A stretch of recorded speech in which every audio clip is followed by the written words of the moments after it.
Classrooms are meant to be sanctuaries of learning, where trust between teacher and student becomes the foundation for growth.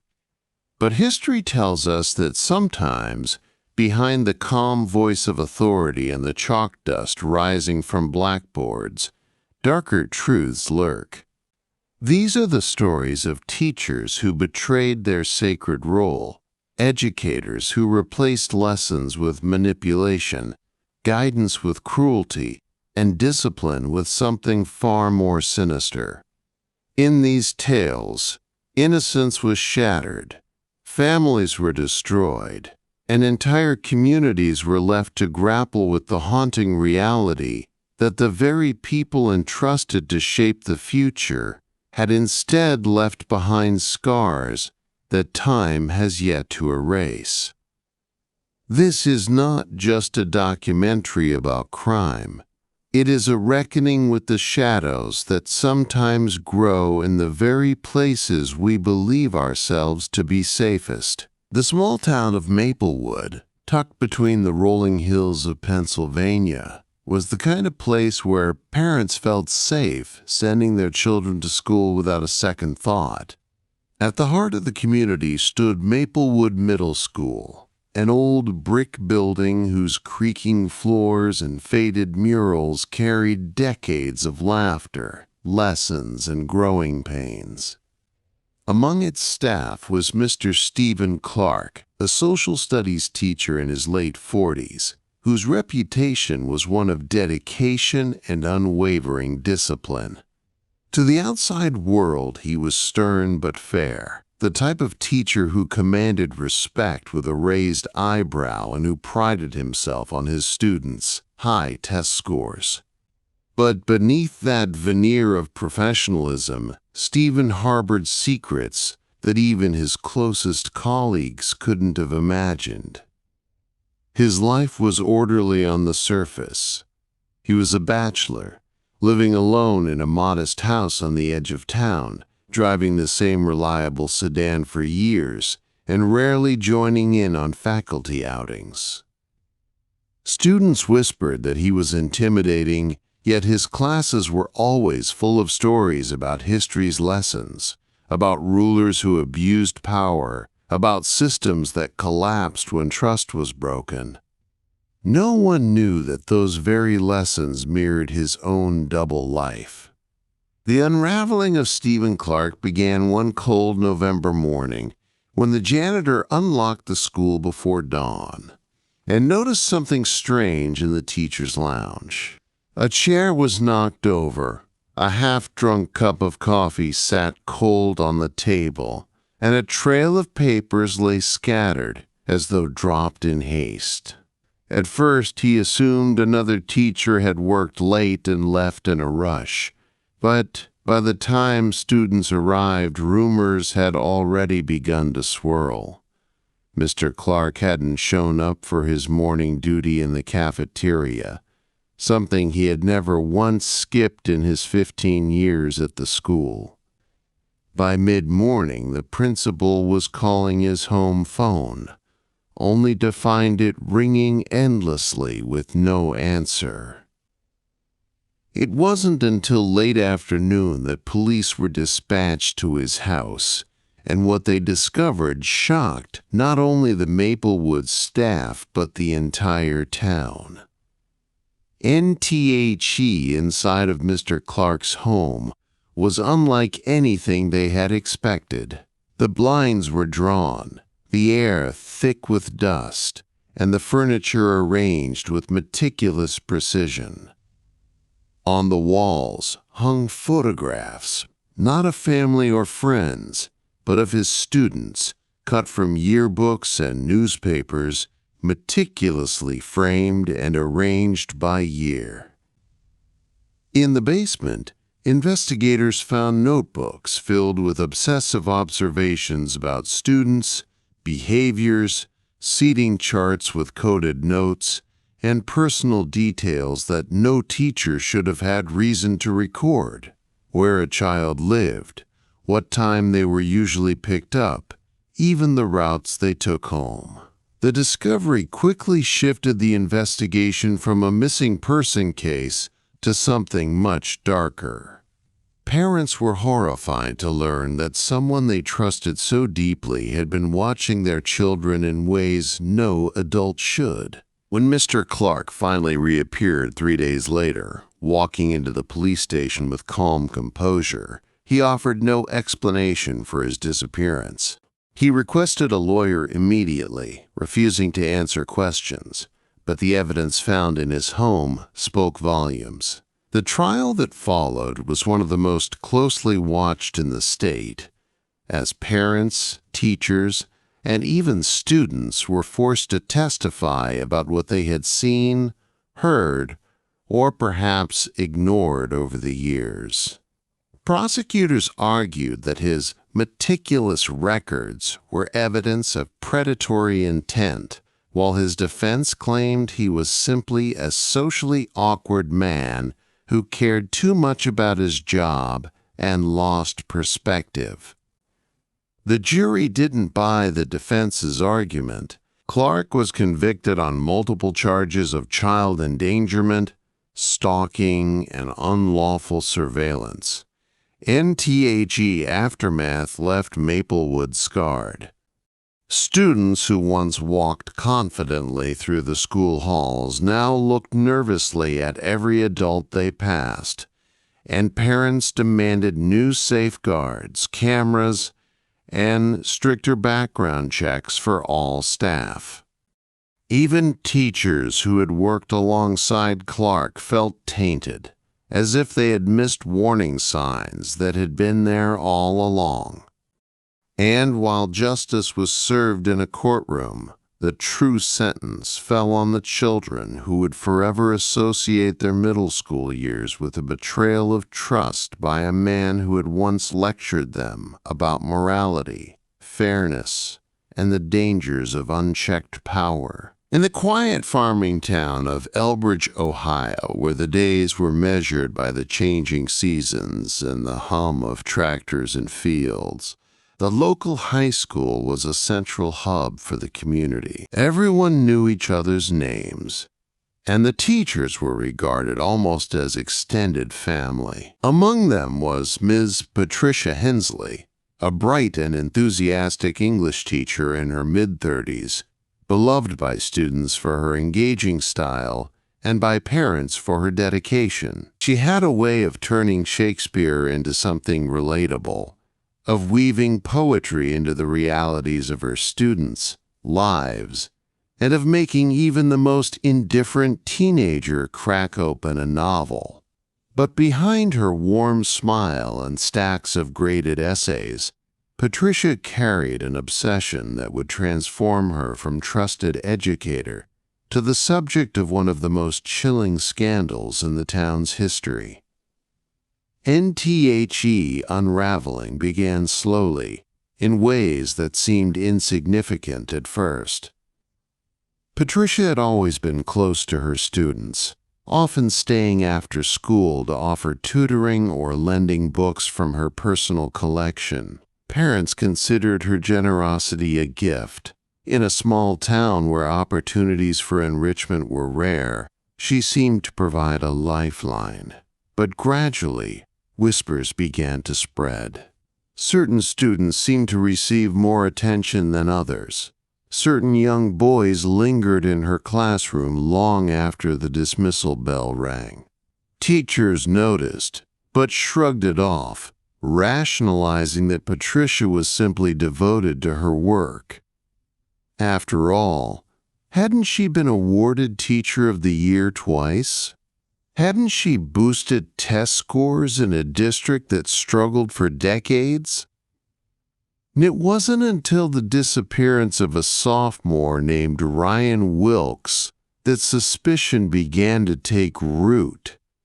Ryan, 15 years old, was a shy student with a quiet demeanor and a deep love for writing.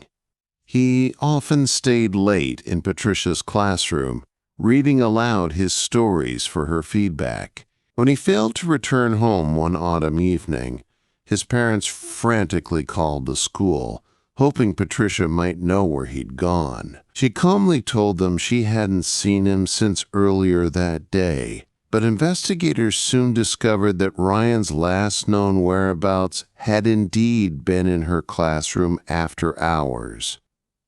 The school's outdated security system offered little evidence, but one grainy camera near the parking lot showed Patricia's sedan pulling out late that evening with Ryan in the passenger seat.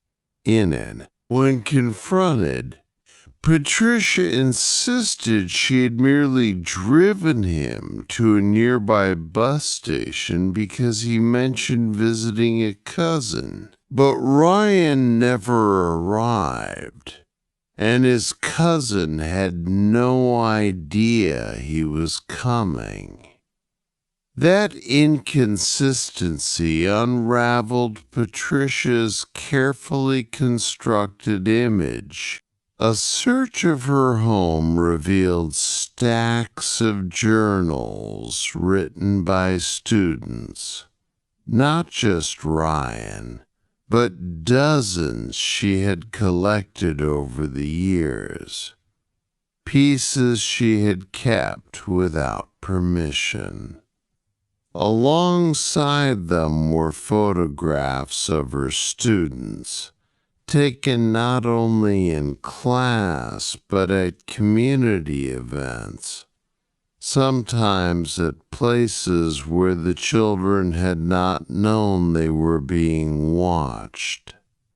Police also uncovered handwritten letters addressed to Ryan, filled with unsettling praise, encouragement that blurred into possession, and a tone that revealed something far beyond mentorship.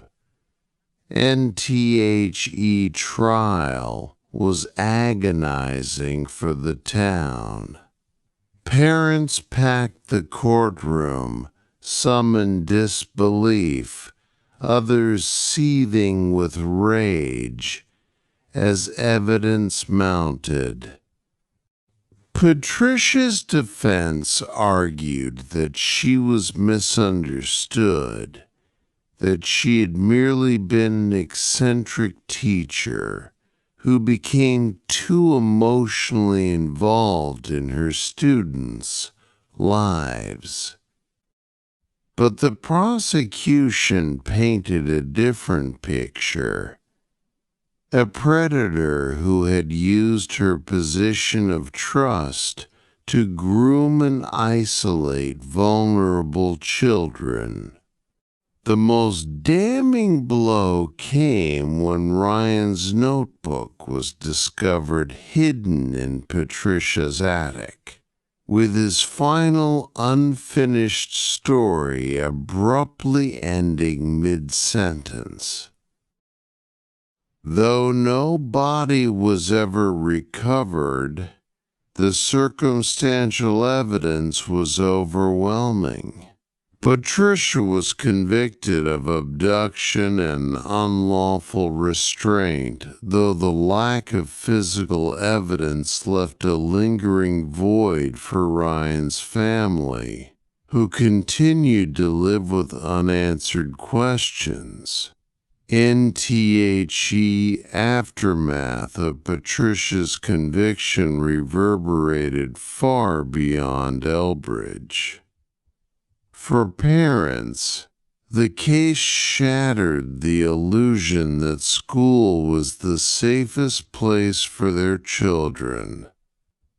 For students, it left behind scars of betrayal that made them second-guess every kind word or offer of help from authority figures. The district implemented sweeping reforms, mandatory cameras in classrooms, stricter after-school policies, and new background checks for staff. But no policy could erase the unease that had seeped into the culture of trust between teacher and student. To this day, the case is remembered in Elbridge not just as a crime, but as a loss of innocence for the entire community. Families still whisper about Ryan, the boy who vanished into the shadows of a classroom meant to inspire, and about Ms. Patricia Hensley, the teacher who turned lessons of literature into a chilling, real-life tragedy. And in the sprawling suburbs of Portland, Oregon, where modern glass-front homes sat side by side with older clapboard houses from the post-war boom, Lincoln High School was one of those institutions parents trusted instinctively. Known for its rigorous academics, clean athletics program, and top college acceptance rates, it was the pride of its district. At its heart stood Mr. Andrew Callahan, a 42-year-old chemistry teacher whose reputation stretched far beyond the walls of his lab. Students described him as brilliant but eccentric, the kind of teacher who made complex chemical reactions look like magic shows. He won awards for innovative teaching, and his classes were always full. Yet, beneath the surface of his charismatic lectures and easy smile, Callahan was building something in secret, something far darker than any chemical formula could explain. NTHE first hint came in 2004, when janitors noticed unusual chemical smells late at night. While the science labs were always pungent, this odor was sharper, acrid, and carried into the halls even after classes had ended. Callahan often stayed late, chalking it up to his dedication, preparing lab experiments, grading tests, or doing independent research. Nobody thought twice. But months later, a fire alarm went off one evening, and firefighters found evidence of small-scale explosions in Callahan's private supply closet. He brushed it off as a lab mishap, a, quote, contained accident.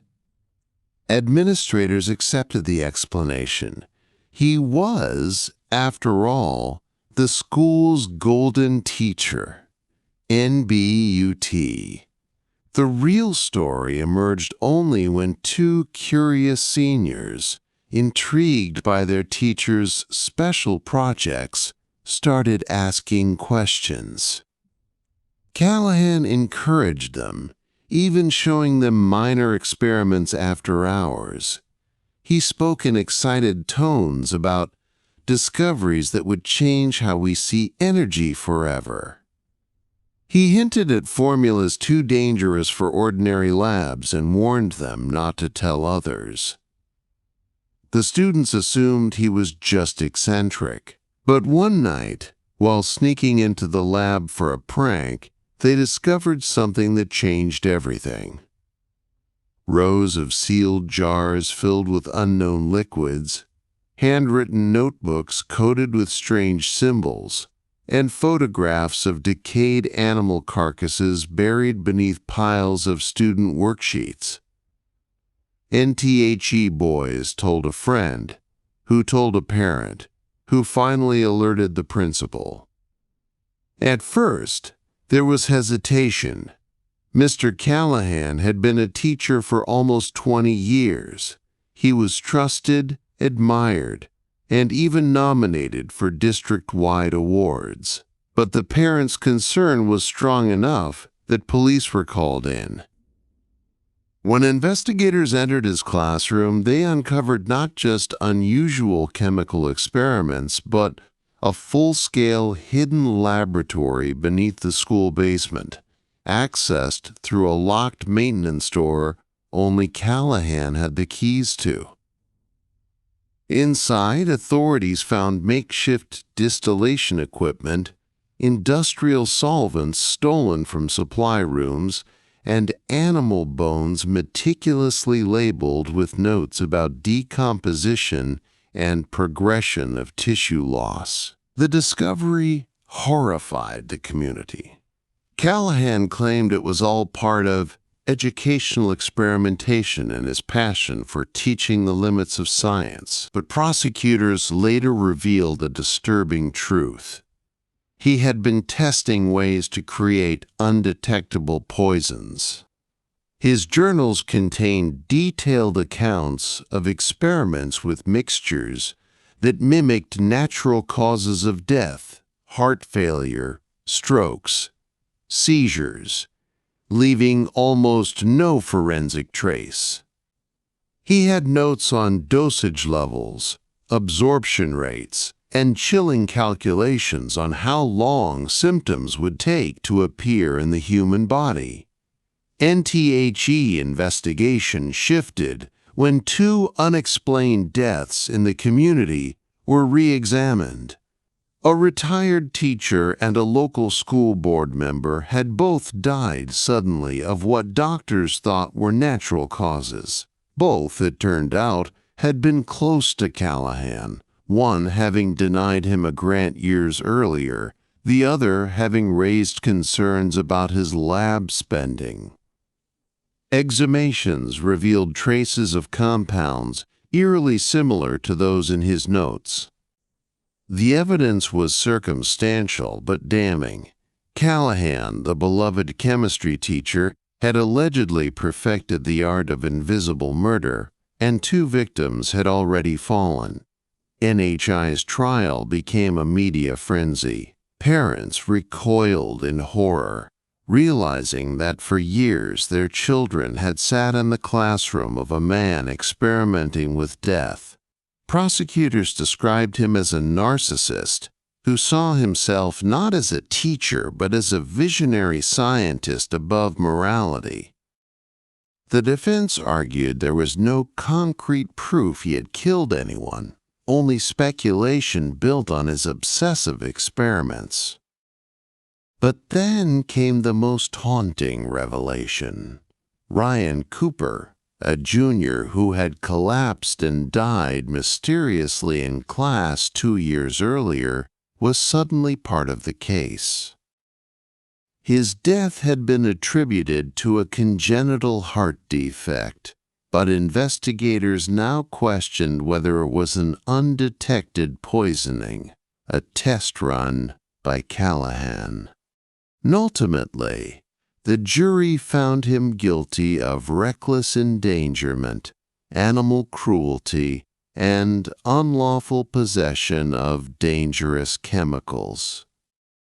He was never formally convicted of murder, as the forensic evidence remained too thin.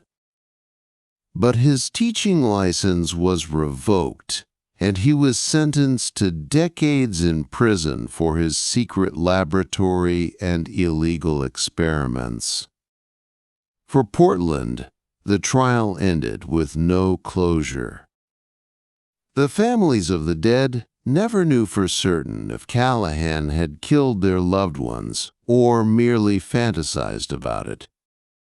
NTHE School shut down his old lab permanently, bricking over the basement door, but the legend lived on. Students whispered about the teacher who had mixed death in their hallways, about the strange smell that once drifted through their classrooms, and about how many more victims there might have been. Parents who once trusted him now spoke his name only with disgust. And in prison, Andrew Callahan continued to write journals, filling pages with formulas and notes on poisons that investigators feared were too advanced for him to have learned alone. To this day, His case is a reminder of how a classroom meant for learning could become a playground for obsession, and how one teacher's dark experiments blurred the line between education and horror. In the quiet farming town of Harpersville, Kansas, the elementary school stood as the center of community life. It was the kind of place where everyone knew each other by name, where doors stayed unlocked at night, and where teachers were more than educators. They were neighbors, mentors, and even surrogate parents to the children they taught. Among them, one figure stood out: Ms. Linda Hargrove, a 55-year-old fourth-grade teacher who had taught for over 3 decades. Parents trusted her implicitly. She was known for her soft-spoken patience, her neat cardigans, and her devotion to her students. She organized holiday plays, decorated her classroom with handmade crafts, and attended nearly every parent-teacher conference without fail. To the town, she embodied what it meant to be a teacher. But behind her grandmotherly smile, Linda Hargrove harbored secrets that would eventually tear apart the illusion of safety in Harpersville forever. It began with whispers, small and easily ignored. Some children returned home saying that Ms. Hargrove made them do special exercises after class, games that didn't sound like games at all. Others complained of being locked in her classroom during recess, punished for reasons they couldn't fully explain. Parents dismissed it. Children exaggerate after all. And Ms. Hargrove was trusted, respected, and, in many ways, untouchable. But then, in the fall of 2009, a tragedy struck that forced those whispers into the open. 9-year-old Emily Sanders failed to come home after school one afternoon. Panic rippled through the town, and within hours, search parties combed through fields, rivers, and nearby woods. Police canvassed the area, knocking on doors and questioning neighbors. It was Ms. Hargrove herself who led a candlelight vigil, clutching Emily's photo and sobbing openly in front of cameras. Her grief seemed genuine, her heartbreak convincing. For weeks, the community rallied, convinced Emily had been abducted by an outsider. Then, 6 weeks later, Emily's body was discovered, buried in a shallow grave less than a mile from the school, wrapped in a faded quilt that investigators recognized almost immediately. It was identical to the handmade quilts that Ms. Hargrove often gifted to students at the end of the year. Alarm bells rang. Detectives searched her home and found a stack of identical quilts in her basement, along with a disturbing collection of children's clothing, toys, and notebooks. Some of the items, investigators confirmed, belonged to children she had taught years earlier, items their parents swore had gone missing mysteriously, and the deeper they dug, the darker the story became. In her locked filing cabinets, police found meticulously detailed journals where Hargrove had tracked her students, behaviors in obsessive detail, notes on which children were quote, too noisy, which ones lied too easily, and which ones she considered pure. At the end of each year, she placed check marks next to some names and X's beside others, but no one could decipher her system. It was chilling to read. An entire generation of Harpersville children cataloged like scientific specimens under her watch. Forensic analysis tied fibers from one of her quilts to Emily's grave. But there was more. Blood traces were found in her basement, along with a small collection of prescription sedatives, suggesting Emily had been held captive there before her death. When confronted, Hargrove denied everything, maintaining her innocence with the same calm smile she'd worn for decades. But parents began to connect dots in hindsight. Children from previous years had vanished, too. Not many, but enough to form a troubling pattern. 2 boys in the 1990s had disappeared after walking home from school. Another girl had been reported missing in 2001, but was later labeled a runaway. None of those cases had been solved, and all of those children had once sat in Miss Hargrove's classroom. In court, the prosecution painted a horrifying picture. Linda Hargrove was no grandmotherly figure.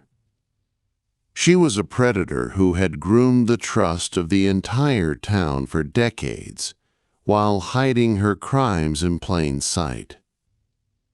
She allegedly kidnapped, drugged, and murdered at least 3 children, keeping trophies in her basement as reminders.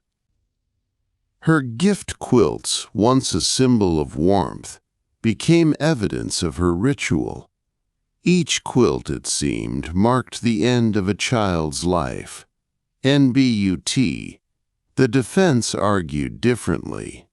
They insisted that Emily's death was a tragic coincidence, that the items found in her home were innocent keepsakes gifted by students and parents. They claimed the journals were simply her teacher notes, misunderstood by outsiders eager to demonize her. In a town that had adored her for so long, many found themselves conflicted. Could they really believe that the woman who taught their children to read had also killed others? NTHE trial ended with a guilty verdict for Emily's murder.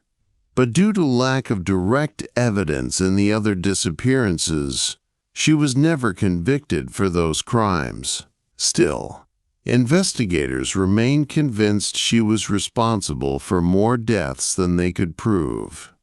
Today, Linda Hargrove serves life without parole in a Kansas state prison. She continues to protest her innocence, writing letters to newspapers about the betrayal of Harpersville, and insisting she is the victim of a witch hunt. NFOR the community. The damage was irreversible.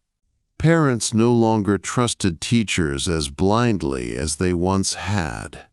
The elementary school closed for several years before reopening under a new name. Former students, now adults, still recall the eerie feeling of her watchful eyes and her strange punishments. Some claim they narrowly escaped becoming one of her victims.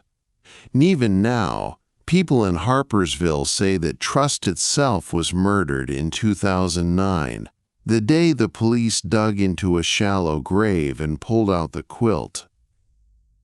And every time a new child walks into that rebuilt school, parents remember that behind a warm smile can sometimes hide the most dangerous of predators. On the surface, the story of James Whitman seemed like a case study in what makes an ideal teacher. He was young, enthusiastic, and brimming with charm, the kind of figure parents loved to see shaping the minds of their children. When he arrived in the small town of Ridgemont, Pennsylvania, in 1997, he was welcomed with open arms. The middle school, where he taught social studies, had been struggling to keep students engaged, and Whitman seemed like the solution. He brought energy into the classroom, hosted after-school clubs, and even drove kids home when parents couldn't pick them up. He was the teacher who never seemed to tire of helping, always there with a smile, a joke, or a word of encouragement. For 2 years, he was celebrated as the best thing that had happened to Ridgemont Middle School in decades. But what no one knew was that James Whitman had carried with him a violent history, carefully hidden behind a crafted mask, and his role as a teacher had given him the perfect cover to continue a cycle of obsession, manipulation, and eventually, murder. It began with an unease that some students felt, but couldn't articulate. A few parents reported that their children didn't like staying after school when Mr. Whitman offered extra tutoring. They said his lessons felt strange and that he would sometimes keep them late, locking the classroom door. But Ridgemont was a place where trust was currency, and teachers were pillars of the community. The complaints were quietly brushed aside, chalked up to childish exaggerations. After all, Whitman was polite, clean-cut, and seemingly dedicated. Nobody wanted to imagine something sinister. The first undeniable crack appeared in the winter of 1999, when 13-year-old David Miller vanished after attending one of Whitman's after-school history clubs. David's parents thought at first he had run away. He had been struggling at home, lashing out at siblings, angry about grades. But when his backpack was found in the woods behind the school, police began to take the disappearance seriously. Search parties scoured the forest, helicopters circled overhead, and the entire town gathered at the gymnasium to organize vigils. And through it all, James Whitman was there at the center, leading the calls for hope, consoling parents, even handing out missing posters with David's face. He seemed devastated. His favorite student was gone, he told the press, tears glistening in his eyes. NBUT just weeks later, David's body was discovered in an abandoned maintenance shed not far from the school grounds. He had been strangled. Near his body, investigators found a collection of old history magazines, the kind Whitman frequently used in his lessons, with his handwriting in the margins. Even more unsettling, a small notebook belonging to David contained several pages written about Whitman, descriptions of being singled out, praised, and then threatened. He says, "I can't tell anyone." One chilling line read, "NTHE town was shaken, but remarkably, suspicion did not immediately fall on Whitman." Police considered a transient drifter who had been seen near the shed. Whitman cooperated with investigators, offered an alibi, and continued teaching. The case went cold. David's death was eventually attributed to, quote, "unknown assailants," a bitter pill for his family and a scar on Ridgemont's reputation. But in the shadows, Whitman's behavior grew bolder. And over the next few years, a strange pattern emerged. Students who were part of Whitman's inner circle, those who stayed late, joined his clubs, or rode home with him, seemed to struggle more often. They became withdrawn, fearful, and some even transferred schools. A handful spoke to guidance counselors, but without clear evidence, nothing stuck. Parents trusted Whitman too deeply. They wanted to believe he was a lifeline for troubled children, not the source of their trauma. It wasn't until 2003, when 14-year-old Sarah Green disappeared, that the facade began to unravel. Sarah was last seen walking to Whitman's car after a school play rehearsal. Friends testified that Whitman often offered rides home to students, but Sarah never made it. Her body was never found. This time, suspicion finally turned toward the teacher. Police searched his home and discovered a locked trunk in his basement. Inside were disturbing trophies: notebooks, trinkets, photographs of students, and personal items that investigators confirmed belonged to both David Miller and Sarah Green. Perhaps the most chilling find was a series of audio tapes labeled with students' names.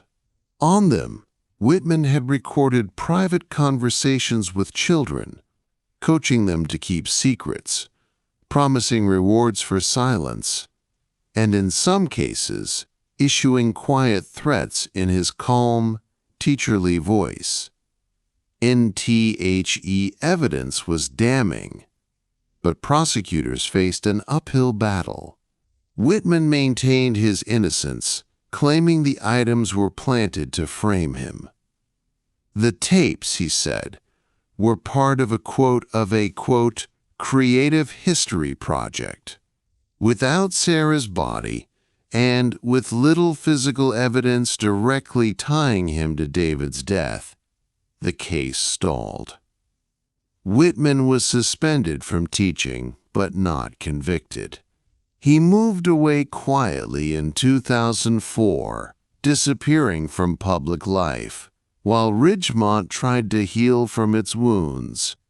NBUT Whitman wasn't finished. In 2009, more than 5 years later, he resurfaced in a neighboring state under a new name, teaching again at a private academy. There, another teenager, 15-year-old Lucas Wright, vanished under eerily similar circumstances. This time, investigators quickly made the connection, uncovering his true identity and his past. When they searched his new residence, they found another locked trunk, eerily similar to the first. Inside was Sarah Green's school ID, still laminated, along with a locket her mother had given her. At last, the circle closed. Ann Whitman was arrested and charged with multiple counts of kidnapping and murder. During his trial, prosecutors revealed a chilling portrait, a man who used his position as a teacher not only to access children, but to groom entire communities into trusting him blindly. He cultivated the image of the selfless mentor while operating as a predator. His charm disarmed suspicion, his role shielded him, and his victims were chosen carefully. Children who were vulnerable, overlooked, or unlikely to be believed. NTHE trial was long and brutal. Parents testified, breaking down as they described how they had trusted him with their children. Former students spoke of his manipulative games, his subtle threats. Forensic experts tied fibers from his car to both David and Sarah. And the tapes, dozens of them, were played in court, silencing the jury with their sheer horror. In the end, James Whitman was sentenced to life without parole. But for Ridgemont, the damage lingered. The case left a permanent scar on the town's psyche. Parents questioned every teacher, every coach, every adult who worked with their children. A culture of suspicion replaced the old trust. Even now, former students recall Whitman's calm voice, his easy smile, and the way he made them feel both special and afraid at the same time. NTHE legacy of James Whitman became a warning, not just for Ridgemont, but for schools across the country. Sometimes, the greatest danger isn't the stranger lurking outside, but the familiar face trusted most. His crimes live on in the memories of the families destroyed and the investigators who admitted years later that the case still haunts them, that they had a predator in their grasp in 1999, and he slipped away, only to claim more lives before justice finally caught up. At first glance, Laura Bennett seemed like the type of teacher any school would be lucky to have. She was young, vibrant, and passionate about literature, known for her ability to make even the driest passages come alive in her classroom. Parents admired her poise, and students often described her as one of the few adults who truly seemed to understand them. When she joined St. Clair's Academy in 2002, she quickly became a fixture of the small private school, a teacher whose energy and charm made her almost untouchable. But behind her carefully maintained image lay secrets darker than anyone in the community could imagine. She wasn't simply a teacher who inspired her students. She was a woman hiding a past of lies, violence, and obsession, one that would ultimately erupt in a series of events so horrifying that investigators still speak of it with unease today. NTHE's story begins with the disappearance of 15-year-old Emily Turner, one of Bennett's brightest students. Emily had been struggling with depression and feelings of isolation, but she had found solace in Bennett's class. The teacher often praised her in front of peers, encouraged her writing, and invited her to join an exclusive after-school poetry group that only a handful of students knew about. Emily's parents saw her mood improving, believing Bennett's mentorship was saving their daughter. But one evening in 2004, Emily failed to return home after staying late for what she told her parents was a, quote, poetry session. Panic spread quickly.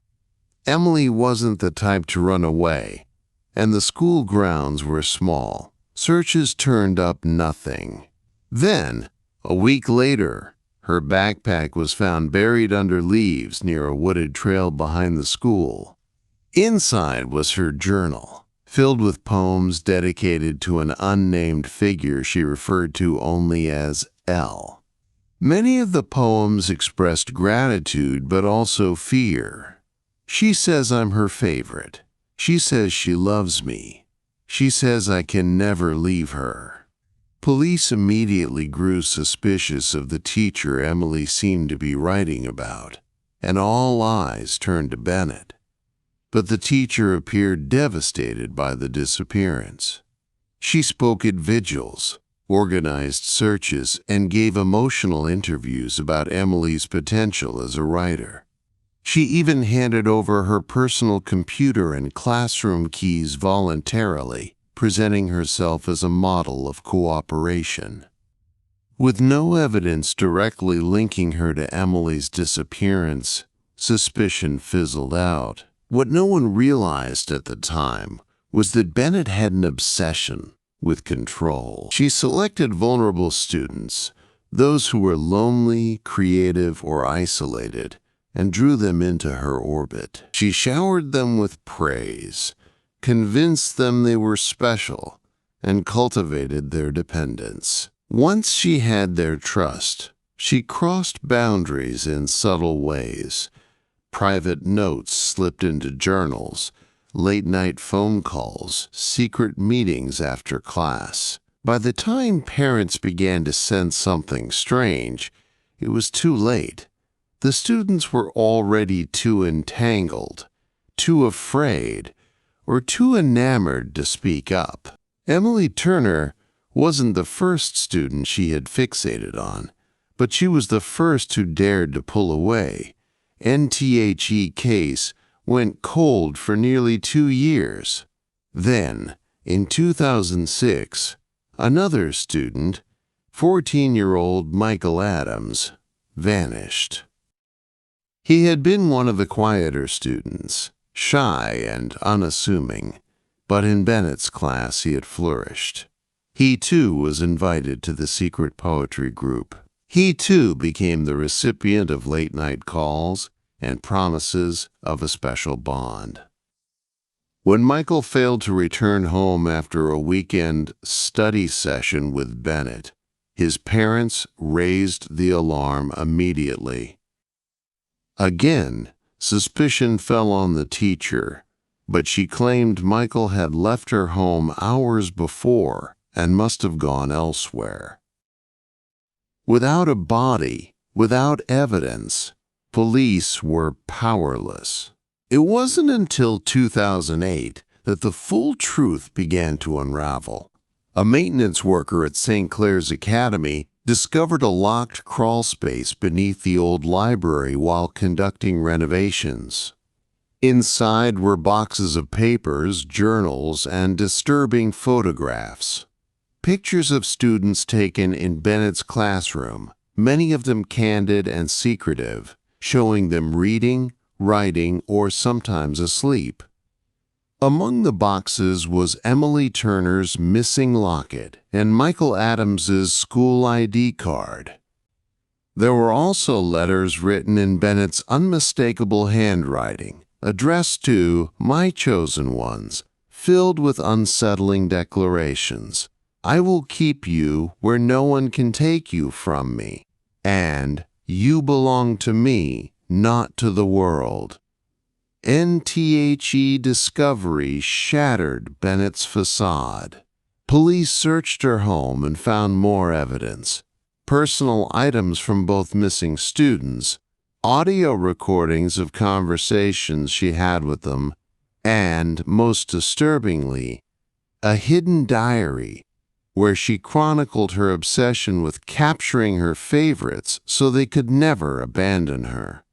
The diary spoke of Emily and Michael in chilling terms, describing them as "my perfect creations" and "my eternal class." NTHE Town was horrified. Parents felt betrayed, students felt violated, and investigators admitted they had overlooked red flags for years. Bennett was arrested, charged with kidnapping, and suspected of murder, though prosecutors faced an uphill battle without the bodies of Emily and Michael. During her trial, former students testified about her manipulative behavior, describing how she blurred the lines between teacher and confidant.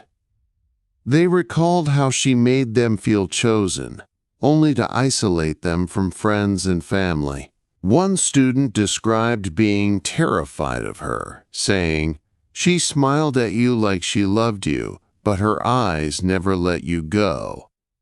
Prosecutors painted her as a predator hiding in plain sight, a woman who exploited her position to prey on the vulnerable. The defense argued she was eccentric, but not dangerous, suggesting that someone else had planted the evidence. But when investigators uncovered DNA traces from both Emily and Michael inside Bennett's crawl space, the jury's decision became inevitable. Bennett was convicted on multiple charges of abduction and sentenced to life in prison. Even behind bars, she remained eerily calm, smiling in photographs and often addressing reporters as though she were still a teacher lecturing a class. "They were mine," she once said cryptically when asked about Emily and Michael. "I kept them safe from the world." NTHE bodies of Emily Turner and Michael Adams were never found, and to this day their families live with the agonizing uncertainty of not knowing where they rest.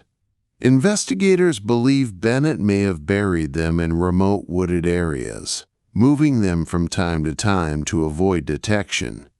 Some suspect there may be more victims, other students who disappeared or withdrew abruptly under suspicious circumstances.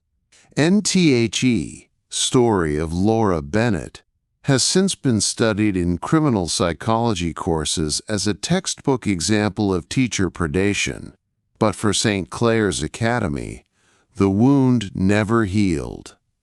The school closed in 2010, unable to escape its reputation as the place where a trusted teacher turned into a monster. Parents who once praised Bennett now look back with horror, recalling the subtle ways she manipulated them too, convincing them she was a savior rather than a threat. NFOR investigators. The case remains haunting, not because they doubt her guilt, but because of the unanswered questions. How many students truly fell under her control? How many may have suffered silently and escaped? And most of all, what really happened to Emily and Michael in their final moments? The crawl space full of trophies and journals suggested a mind consumed with possession, someone who didn't see her students as children, but as objects to collect and hold. NTO this day, the words from one of Emily's final journal entries still haunt those who read them. She says she loves me, but it feels like being buried alive.